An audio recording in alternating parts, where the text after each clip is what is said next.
안녕하세요. 저는 40대 초반의 여자입니다. 얼마 전 저희 부부의 13주년 결혼 기념일이었습니다.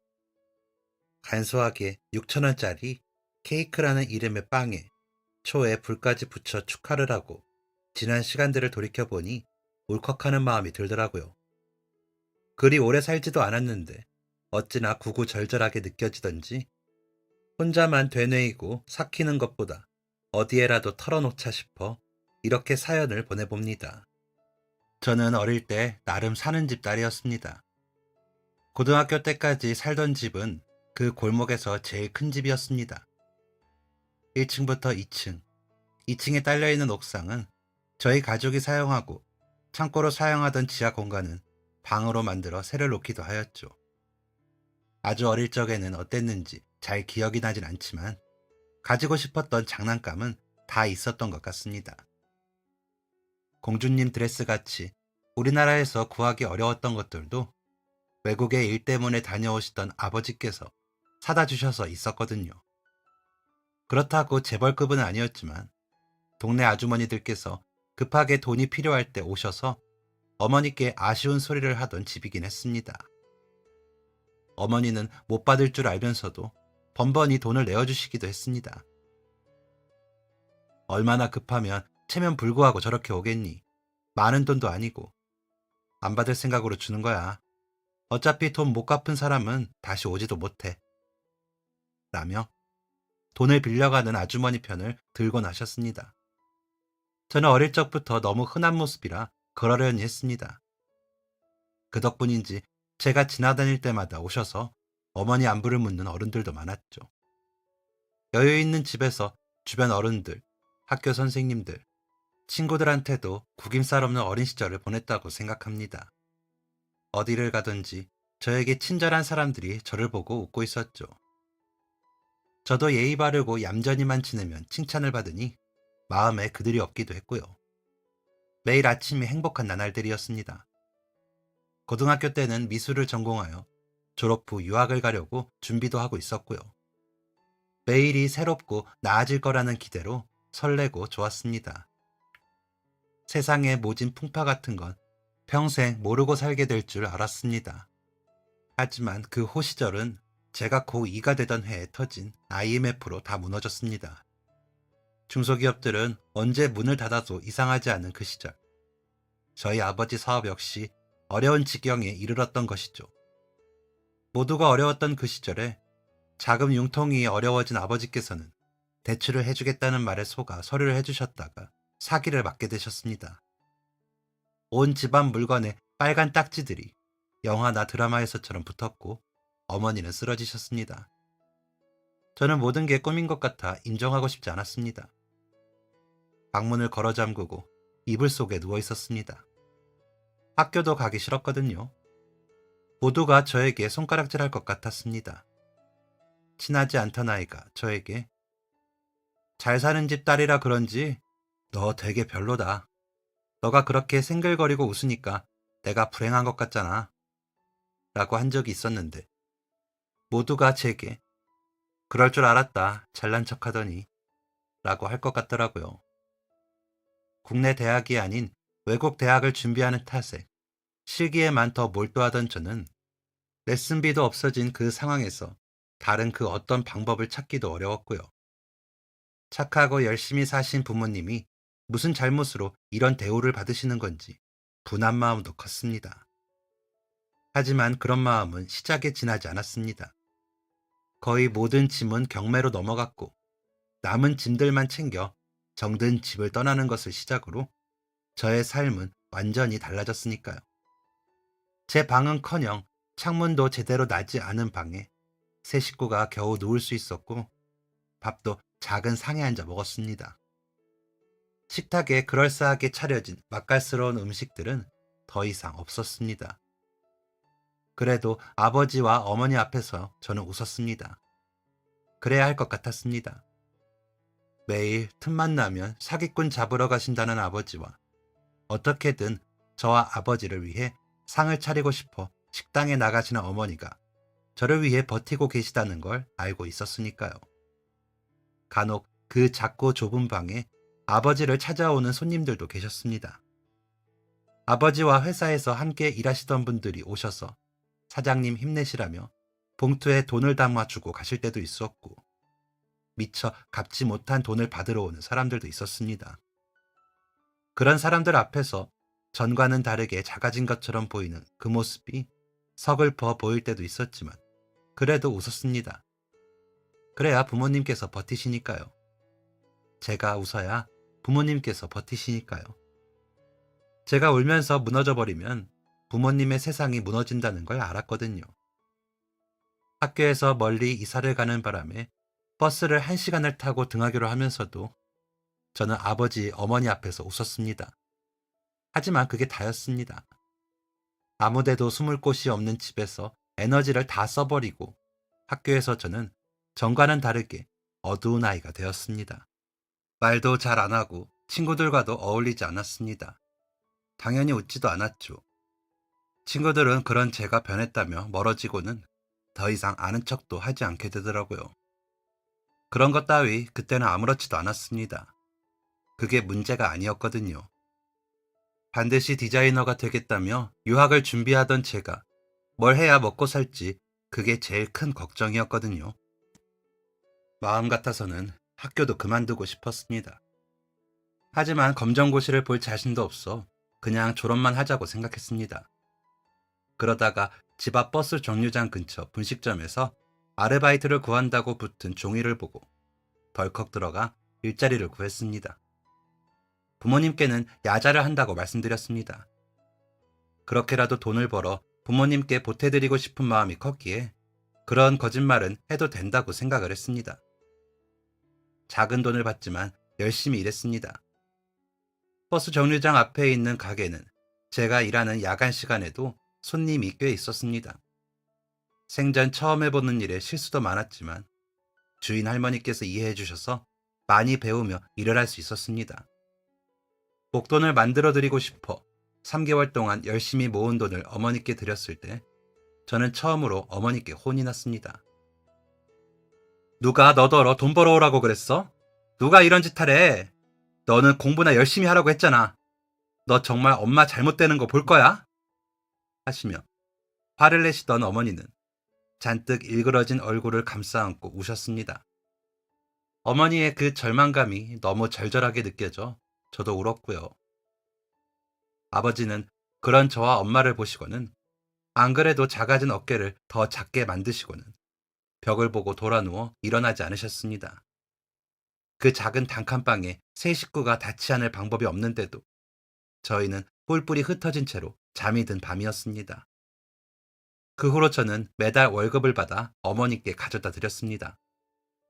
그래봐야 저희 생활이 달라질 것이 없는 걸 알면서도 저는 계속 그렇게 했습니다. 그러고 싶었습니다. 고등학교 졸업을 할 때까지 저는 그렇게 했습니다.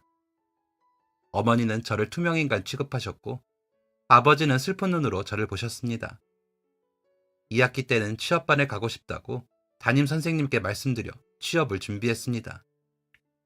그런데 너무 늦게 준비를 시작해 자격증도 없는 제가 취업을 하기도 쉽지 않더라고요. 그러던 중에 예식장 식품부에 서빙 자리가 있다고 알려주시더라고요. 우울한 날들이 계속됐지만 그렇게라도 돌파구가 생기는 것에 감사했습니다. 그래야 마음이 위안을 받는 것 같더라고요. 어릴 적부터 어머니 아버지는 저에게 부족함 없이 해주시면서도 작은 것에도 감사할 줄 알아야 한다고 알려주셨거든요. 세상에 거저 얻는 것도 없어. 모든 건 다 그만큼 가치가 있으니 아주 사소한 것이라도 가지게 될 수 있으면 감사해야 하는 거야. 라고요. 그 말씀을 하실 때 부모님의 그 온화한 얼굴이 저는 무척 좋았습니다. 제가 비록 계약직으로 예식장 식품부, 소위 식당 서빙을 하게 되고 나서 전보다 월급을 더 받게 되고 나서는 그래도 어머니의 얼굴은 좀 편해지셨습니다. 다달이 나가는 새빵 월세와 세 식구 생활비는 되는 돈이었으니까요. 어머니가 버시는 돈으로는 그간 갚지 못했던 빚을 조금씩 나누어서 갚으신다고 하시더라고요. 그러다 보니 당연히 저축금은 없었죠. 아버지께 사기를 친 일당들은 외국 어디서 잡혔다고 했지만 돈을 찾지는 못했습니다. 그 후로 아버지는 더 우울해지셨습니다. 범인들을 잡으면 다 해결된다고 생각하고 틈틈이 잡으러 가신다고 움직이셨는데 잡았는데도 돈은 못 찾았으니까요. 어머니와 저에게 미안하시던 마음이 골무셨는지 병이 나시더라고요. 스트레스로 쓰러지시기를 반복하시더니 나중에는 아예 외출을 못 하셨죠. 그런 아버지를 한 번이라도 원망할 만도 했지만 어머니는 그러시 않으셨습니다. 그저 아버지를 불쌍하다고 하셨죠. 그래서 아버지를 더 위해 주셨습니다. 아버지는 어머니의 그런 정성도 그저 그렇게 받아들이시는 것 같았습니다. 어떤 때는 그런 아버지가 조금은 야속하게 느껴질 때도 있었습니다. 하지만 어머니께서 전혀 그럴 마음이 없으시니 제가 감히 뭐라고 할 수도 없었습니다. 그냥 그렇게 저희 세 식구 살아갔습니다. 아니, 살아남았습니다. 죽지 못해 산다는 말이 그때 저희 가족에게는 딱 맞는 표현이었으니까요. 그런 제 마음을 아셨는지 퇴근하는 저를 버스 정류장에 마중을 나오신 어머니가 제 손을 잡고 걸으며 예전에 우리 지하방에 새들어 살던 김씨네 기억나? 우리 집 큰일 당하기 전에 지방에 일 구한다고 이사간 그 집 하고 물으시더라고요. 아, 나랑 동갑내기 아들 있던 아저씨? 나랑 같은 고등학교 다녔잖아. 기억나지? 그 아저씨 연탄가스 때문에 큰일 나실 뻔하고 우리 집에서 며칠 지내고 라고 대답을 했더니 어머니께서는 그래 그 집 사실 그때 연탄가스 때문에 사람 잘못되는 줄 알고 진짜 우리 너무 놀랬잖니? 진짜 너 아니었으면 그 아저씨 큰일 날 뻔했지. 때마침 반찬 가져다 주러 내려가서 다행이었지. 깨어나고도 어찌나 고맙다면서 울던지 내가 다 눈물이 나더라. 그때 그 김씨한테 뭐라고 했는 줄 아니? 살으라고, 살아남으라고 그랬다. 그래야 나중에 좋을 때도 보는 거라고. 나중에 아들이랑 더 좋은 시절 맞이할 거라고. 그러니까 이렇게 무사히 깨어나신 거에 감사하면서 사시라고. 내가 그랬다니까. 라며 그때 생각에 젖은 얼굴로 빙그레 웃으시더라고요. 그때 일은 저도 기억이 나는 게 저녁 반찬으로 만든 음식을 제가 먼저 들고서 아랫집 가져다 주고 올게요 하고 내려갔었거든요. 거의 매일 반찬을 가져다 주고는 했었기에 그날도 당연히 가지고 간 것이었죠. 그런데 아저씨가 주방 겸 보일러실에 쓰러져 계시는 게 보이더라고요. 놀라서 어른들 부르고 구급차 오고 난리가 났었죠. 그날따라 친구네 놀러간 아저씨 아들은 집에 없어 오히려 다행이라고 할 정도로요. 연탄가스 새는 곳을 잡기 위해 한동안 저희 집 서재에서 지내면서도 그 친구와는 아주 가까워지지는 못했습니다. 그래도 아저씨를 걱정하며 들여다보곤 했었습니다. 나중에 이사를 갈 때는 서운해서 울 정도로 정이 들기도 했었죠. 홀아버지가 혼자 아들을 키우는 것을 아신 어머니가 반찬이라도 보태고 싶어 저에게 심부름을 보내신 것이 인연이 된 건데 칭찬과 감사는 다 제가 받았습니다. 사실 알고 보면 엄마가 하신 걸 제가 나른 것밖에 없는데 말이죠. 그 이야기를 꺼내신 어머니의 그 뒤의 말은 어머니께서 더 자세하게 하지 않으셔도 무슨 뜻인지 알겠더라고요. 모든 일에 감사하면서 살자는 뜻이었거든요. 어머니는 항상 모든 이야기의 결말은 감사하자였습니다. 어머니 말씀대로 비록 드레스를 디자인하는 디자이너가 되는 게 꿈이었던 제가 웨딩홀 식당에서 서빙을 할지언정 그래도 가족들과 헤어지지 않고 함께 살아갈 수 있음을 감사해야 할 일이었습니다. 어머니는 그 이야기를 하고 싶으셨다는 걸 저는 알아챌 수 있었습니다. 하지만 괜히 그 아저씨는 건강하시려나? 이사 가실 때 꼭 다시 와서 신세진 거 갚으신다고 하셨는데 이제 못 만나겠네 라며 웃어버렸습니다. 어머니는 그런 제 손을 잡고 웃으시며 앞만 보고 걸으셨습니다. 작은 집보다 더 작은 문에 구겨지듯 들어가다 보면 숨이 막혔습니다. 그럼에도 저는 부모님과 무사히 하루를 마치고 다시 만났다는 사실에 감사하고 감사하는 마음을 가졌습니다. 그래서 그런지 전만큼은 아니어도 잘 웃고 잘 자고 잘 지냈습니다. 물론 매일 하는 일이 쉬운 일은 아니었습니다. 자칫 실수를 하면 다치기도 잘 다치고 무거운 음식들과 집기들, 접시들을 나르다 보면 어깨며 무릎, 팔, 다리 안 쑤시고 안 아픈 곳이 없었습니다. 데이는 곳도 많아 화상연고는 필수인 일이기도 했고요. 대부분 식은 주말에 몰려있지만 평일에도 나가 해야 할 일이 많은 일이기도 하고요. 주말에는 쉬지 못하고 평일에만 쉴 수 있는 일이다 보니 자연스럽게 주말 약속은 할 수 없기도 했고요. 안 그래도 멀어진 친구들 사이에 저는 없는 존재가 되었는지 찾는 사람도 없었습니다. 그래서 일에 몰두하다 보면 다른 생각을 하지 않아도 되어 좋을 때도 있었습니다. 축하받고 축하하는 사람들 사이에서 저희가 하는 일은 거드는 일이었지만 기쁘고 행복한 사람들을 보며 일을 하는 것도 나쁘진 않았습니다.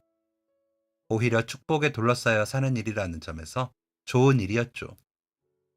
그런 마음이 들어갈 때쯤 같이 일하는 동료 한 명이 눈에 들어왔습니다. 번번이 제 일도 도와주고 간식이나 앞치마 같이 사소한 것들도 챙겨주더라고요. 한두 번이 아니고 계속 챙겨주어서 그런지 저도 눈길이 가더라고요. 항상 웃는 얼굴도 좋았습니다. 생긴 것도 그런데 잘 웃으니 더 잘생겨 보이더라고요. 하지만 제가 연애를 하고 그럴 형편은 아니었던지라 그저 그러려니 했습니다. 전보다는 조금은 나아졌지만 그렇다고 여유가 생긴 건 아니었거든요. 당장에 세 식구 사는 돈 겨우겨우 맞는데 데이트할 여력이 없었거든요.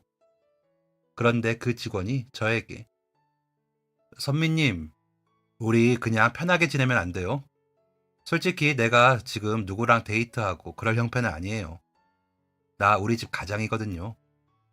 우리 엄마 몸이 좀 안 좋으셔서 병원 다니시고요. 내가 고등학교 때까지 정신을 좀 못 차렸어요. 그래서 우리 엄마 고생 많이 했거든요. 그거 갚으려면 아직 한참 남아서 내가 이러면 안 되는데. 좋아요, 선미 씨가. 라고 하더라고요. 그 고백 한 번으로 저와 그 직원은 연인이 되었습니다. 그래서 서로 그냥 같은 쪽으로 걷다가 지치면 다시 되돌아오는 데이트를 하거나 작은 분식점에 들어가 떡볶이와 어묵 국물을 나누어 먹으며 데이트를 했습니다. 영화 한 편도 굉장히 고민하고 봐야 하는 그런 가난한 커플이었습니다. 그럼에도 그 사람과의 데이트가 지치거나 지겹지 않고 즐거울 수 있었던 것은 사실 저도 마음속에 외로움이 자리 잡고 있었던 것 같습니다. 누구에게나 사랑받던 제가 갑자기 미운 오리새끼처럼 되어버리고는 주변의 사람을 가까이 하다 보니 저도 모르게 그런 감정들이 쌓였었나 보더라고요. 무엇보다 저보다 3살 많은 그 사람이 절 챙겨주는 게 좋았습니다. 사소한 것들이긴 했지만 어릴 적 아버지가 저를 챙기던 때가 생각도 나고요. 그래서 남자친구와 있다 보면 조금 더 행복한 기분이 들기도 했습니다. 남자친구의 어머니는 신경질환으로 앓으신 지 오래되었다고 하더라고요. 남자친구가 군대에 가고 얼마 뒤 쓰러지시고 얻으신 병이라 투병하신 지는 오래되셨지만 특별히 치료 방법이 없어 병원비만 많이 든다고 하더라고요. 그런데도 남자친구는 항상 씩씩했습니다. 그런 모습이 더 좋았습니다. 그래서 나도 어느 날 신부가 된다면 남자친구의 신부가 되고 싶다는 생각을 했습니다. 당장은 아니어도 언젠가는 이루고 싶은 일이었죠. 하지만 그런 마음을 어디 가서도 표를 내지는 못했습니다. 연애를 시작한 지 8년이 다 되어가도록 말이죠. 오래도록 사귀다 보니 자연스레 다른 직원들도 저희가 사귀는 것을 알게 되었기에 주변에서는 둘이 사귄 지 꽤 되지 않았어? 결혼 언제 해? 라고 묻는 날들이 점점 더 자주가 될 때쯤에는 제 나이도 어느새 30이 되었더라고요. 아무렇지도 않았던 처음과는 달리 점점 더 신경이 쓰이기 시작했습니다. 하지만 남자친구에게는 말도 하지 못했죠. 괜히 말을 꺼냈다가 서로 상처를 받을 걸 알고 있었으니까요. 어머니는 여전히 치료 중이셨고 저희 집도 형편이 나아지지 못했으니까요. 남자친구는 같이 있는 자리에서 그런 말을 들을 때면 미안했습니다. 내가 꼭 우리 선미 예쁜 신부 만들어줄게. 진짜야, 알았지? 라며 다짐을 하고는 했습니다. 그런 말들이 듣기 싫지 않았습니다.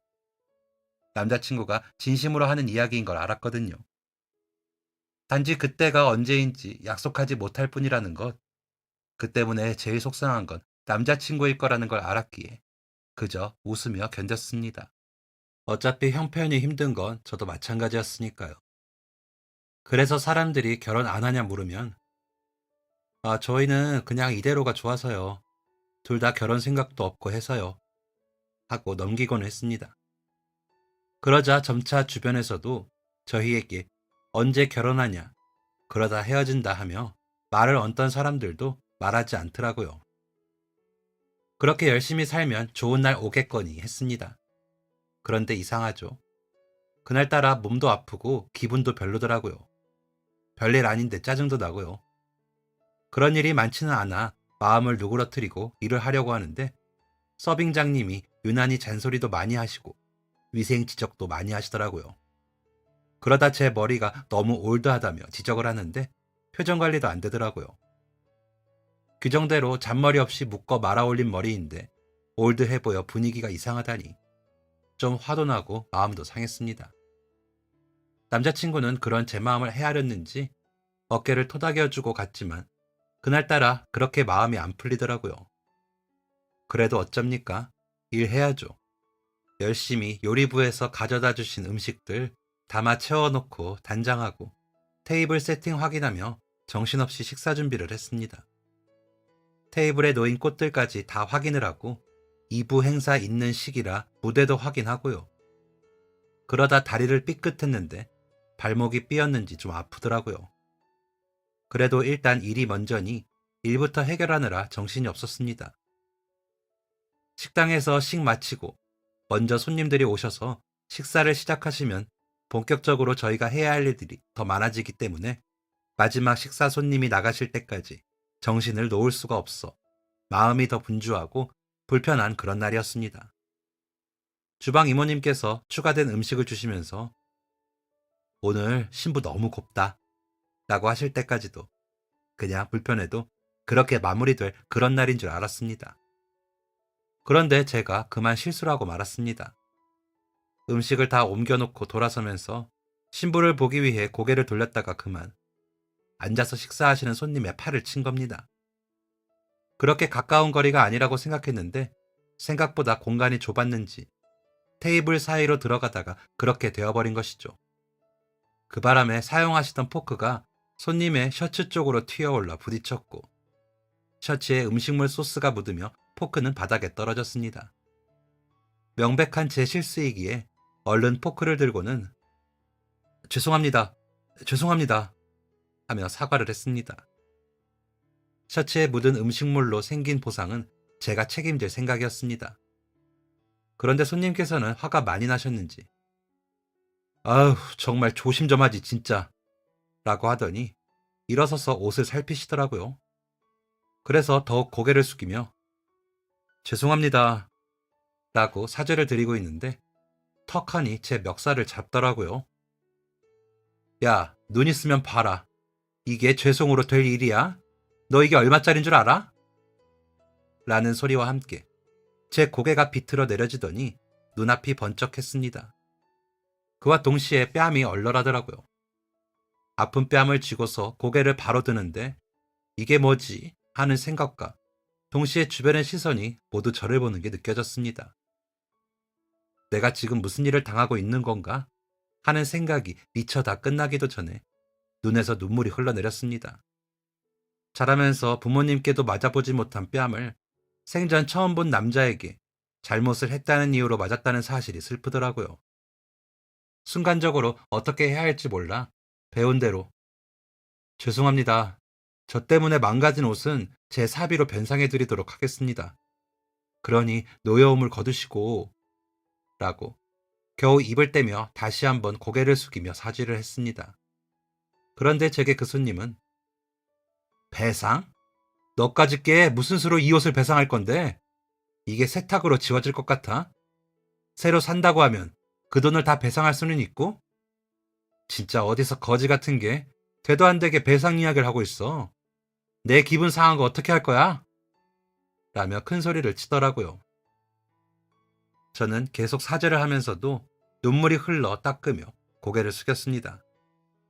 그러다 신랑님이 오셔서 차대리, 무슨 일이에요? 아무리 기분이 나빠도 나한테는 좋은 날인데 이게 무슨 경우지? 이거 되게 실례 아닌가? 라며 정리를 해주시더라고요. 그러다 저에게 놀라셨죠? 무슨 일인지는 모르지만 나중에 이야기하시. 저기 혹시 의정부에서 고등학교 나오지 않았어요? 라며 물으시더라고요. 그래서 네? 맞습니다. 그러고 신랑님을 보니 안 그래도 낯이 익더라고요. 어디서 봤나 생각해보는데 나야 김효석. 모르겠어? 드디어 만나는구나. 라며 제 손을 잡고 반가워하더라고요. 그러자 저에게 화를 내던 손님도 사장님과 아시는 분이세요? 어떻게? 라며 갑자기 공손해지고요. 저는 미처 닦아내지 못한 눈물이 흐르는 얼굴로 신랑님의 얼굴을 보며 기억을 더듬고 있는데 지하방에 새 살던 김씨 아저씨 아들이 생각나더라고요. 아, 김씨 아저씨. 맞다. 반갑다. 번번이 얼굴만 알고 인사는 못해서. 결혼 축하해.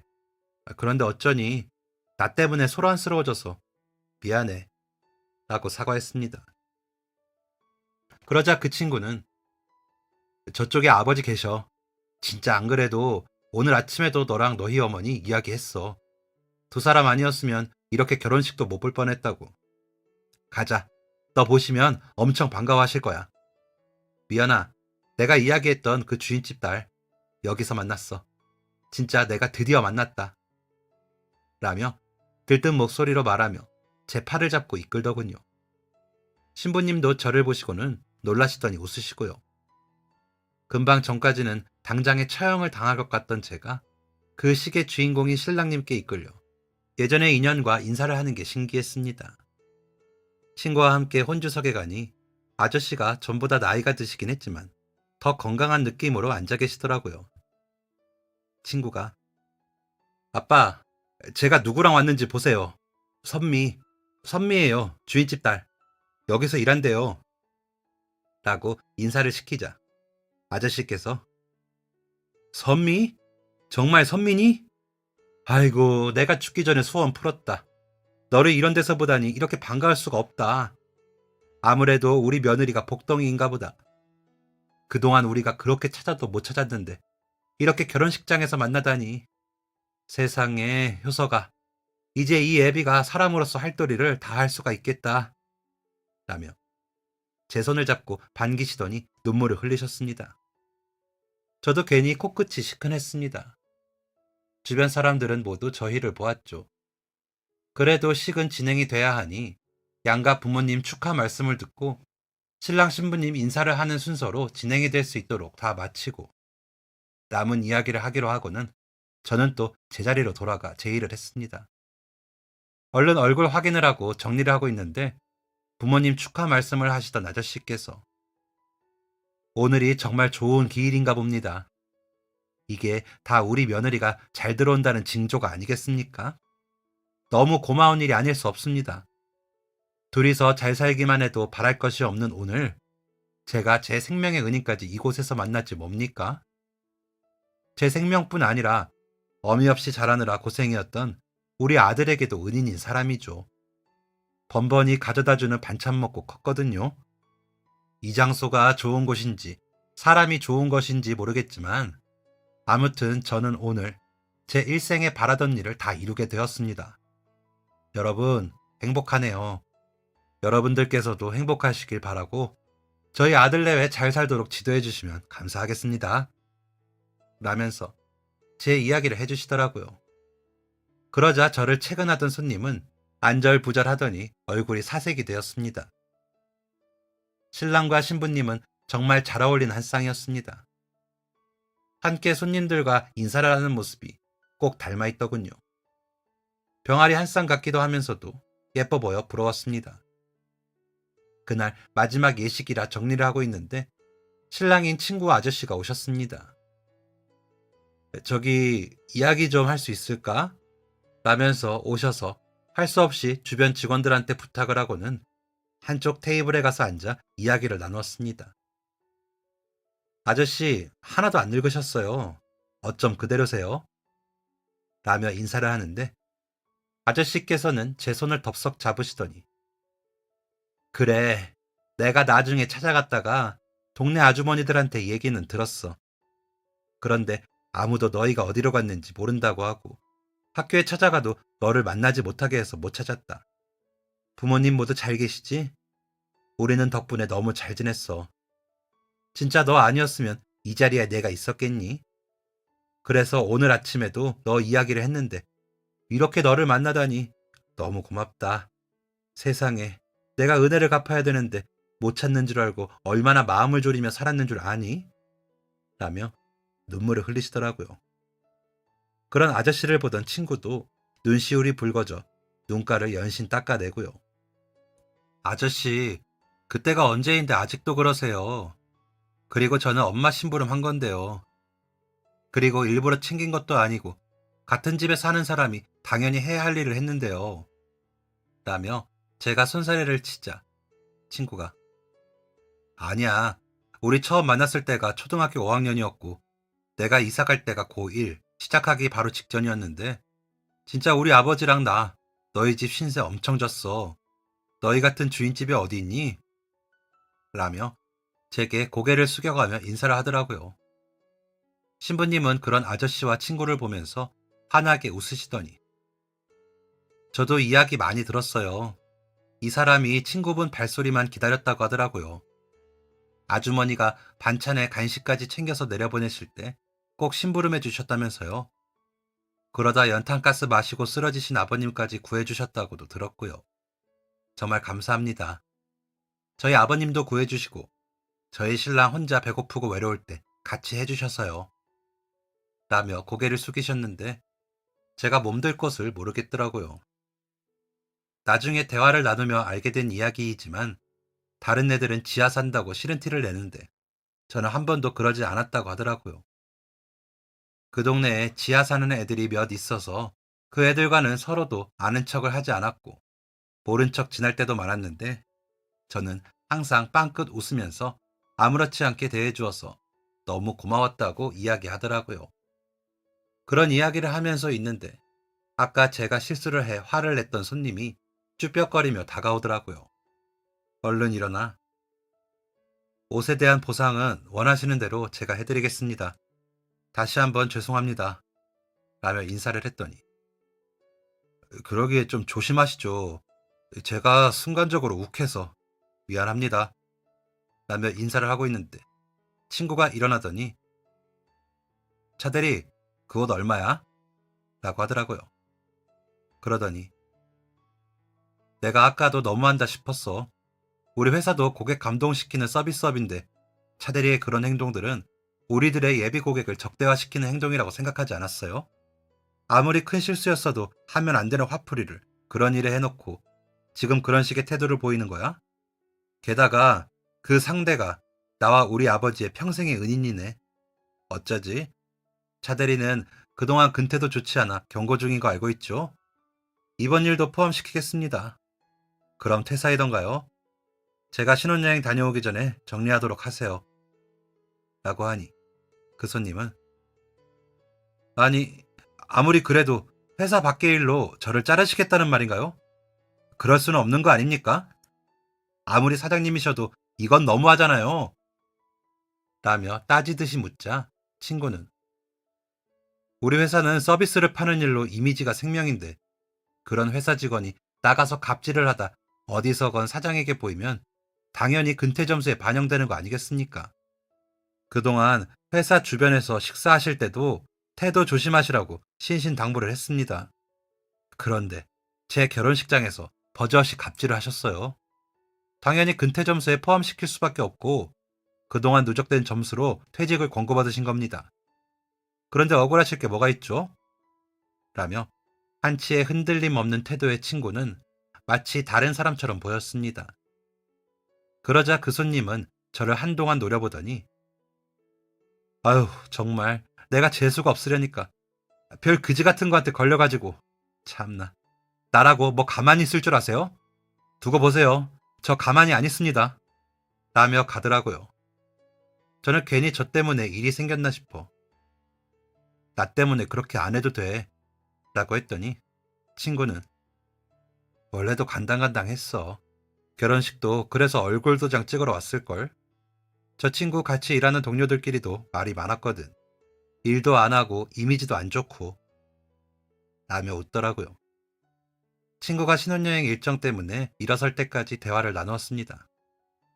그러더니 명함을 주며 선미, 너는 결혼 안 했어?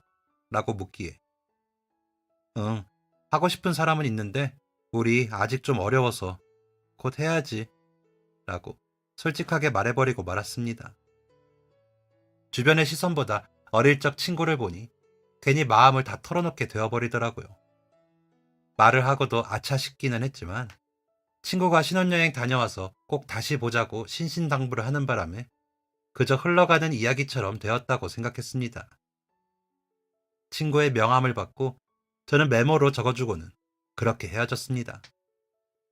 몇 주 뒤, 친구는 신혼여행에서 잘 돌아왔다며 직원들 간식까지 사들고 왔더라고요. 그리고 저희 예식장에서의 식이 매우 마음에 들었다며 상담 실장님께도 칭찬을 하고요. 그러더니 제게와 여기 식장 진짜 좋더라. 기세가 남달라. 아무래도 우리도 너무 잘 살겠어. 우리 와이프도 너무 좋았다고 하더라. 너희도 여기서 해. 라고 하기에 그러고 싶지. 부지런히 일하고 있으니까 언젠간 할 수 있겠지. 라고 답을 했습니다. 그러자 친구는 그 언젠가가 조만간이 됐다니까. 실장님이 이날이 좋은 날이라 그러시던데 너희 스케줄이 어떻게 되니? 라고 하는 겁니다. 이게 무슨 소리인가 싶어. 우리? 우리가 이날 어떻게 결혼을 해? 아직은 무리라니까.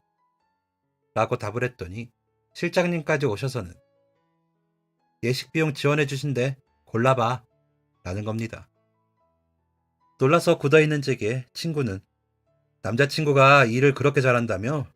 혹시 업종 변경 가능하면 내가 면접 좀 부탁해도 될까? 그때 나간 직원 때문에 일 마무리할 게 많아. 되도록 빨리면 좋겠는데. 그리고 우리 직원이 되면 내가 사택 개념으로 회사에서 가까운 집 내어줄게. 오늘부터 술이 들어갔어. 라고 하는데 이게 무슨 말인가 싶더라고요. 사실 남자친구는 계속 이직을 준비했거든요. 그런데 학벌도 별로고 일한 경험이라고는 예식장 직원인데다가 어머니 병원 모시고 가는 날에는 출근을 못하다 보니 다른 일을 하지도 못했거든요. 그랬는데 친구가 저런 제안들을 하니 안 놀랄 수가 없더라고요. 그래서 놀라고만 있는데 우리 아버지 목숨값에 비하면 진짜 아무것도 아니고 내가 얻어먹은 그 수많은 반찬에 비하면 진짜 약소하다. 시간이 흘러 이자가 많이 붙었거든. 그러니까 부담 가지지 말고 너 쉬는 날 언제야? 아주머니께도 인사 가야지. 너 없을 때 아버지랑 다녀올까 하다가 너랑 같이 가려고 이번 주는 시간 비워놨어. 일주일 내내. 라고 하는데 눈물이 핑 하고 돌더라고요. 그날 저녁 집으로 돌아와 부모님께 그 친구와 아저씨 이야기를 했더니 깜짝 놀라시더니 눈물을 흘리시면서 그래도 우리가 헛살진 않았네. 라고 하시더라고요. 아버지는 어머니의 손을 잡고 다 당신이 잘 베풀어준 덕이야. 고마워. 라며 웃으시더라고요. 남자친구는 제게 말을 전해 듣고는 아무 말도 못하다가 내가 해줘야 하는데 미안해. 나는 자기만 괜찮다면 좋아. 진짜 마음 같아서는 진작 결혼하고 싶었는데 아무리 생각해도 방법이 없어서 마음만 졸였거든. 진짜 그렇게라도 괜찮다면 나랑 결혼해 줄래? 라더니 품에서 반지를 주더라고요. 어머니가 조금만 좋아지면 프로포즈 해야지 했다며 반지를 품에 넣고 다녔대요. 그런데 어머니가 조금 위독해지셔서 말을 못하다가 이렇게 하게 된다며 울더라고요. 그렇게 저희는 친구 덕분에 날을 잡고 결혼을 하게 되었습니다. 그런데 상담 실장님께서 다른 직원들에게 저희 이야기를 했는지 예식장 사장님과 직원들이 돈을 모아 신혼여행을 보내주시겠다고 하더라고요. 사장님께서 숙소와 비행기 티켓을 해주시고 직원들은 기타 경비 쓰라고 모았다면서요.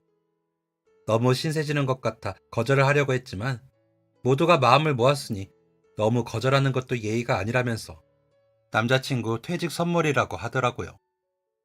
그렇게 저희는 양가 부모님, 직원들 앞에서 결혼을 하게 되었습니다.